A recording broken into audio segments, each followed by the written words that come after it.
Hi, my name is Kaylee McKee, and one chapter from the book Proyecto Garito that stood out to me in how it connected literacy and mobility to our course concepts was Aquí no hay vergüenza, which translates to Here there is no shame.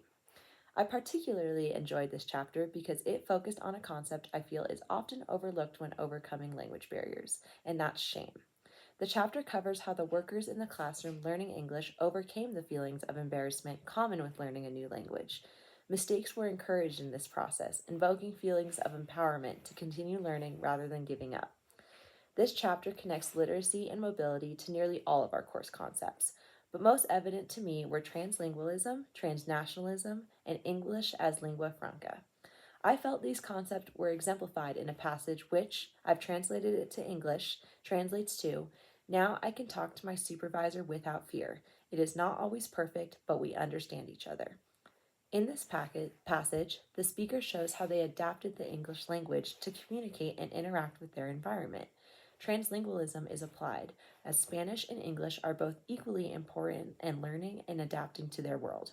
They are not treated as separate, distinct languages, and of course, the result is not perfect, but it is a combination of language and culture that assists in breaking down previous language barriers to become more mobile in the workplace. The idea of not perfect English language also highlights English as lingua franca. English is used as a practical tool to help build relationships and navigate society.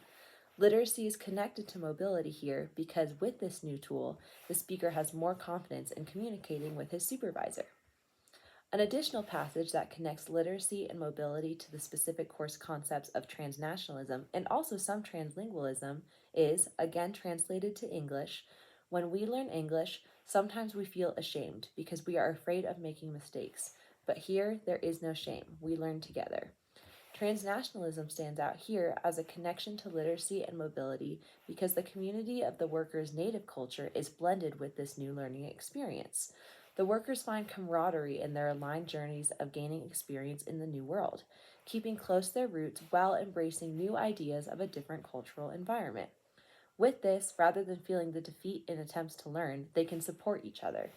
This shows how transnationalism aids in literacy and thus mobility, as it's way easier to adapt to an environment with a team of support rather than alone. Translingualism is again highlighted here as a necessary link to literacy and mobility. Learning language and becoming more comfortable in a primarily English environment builds confidence, and the ability to find success in the workplace and socially is built on this. With this, the chapter connects literacy and mobility to many of our key course concepts. Thank you for listening.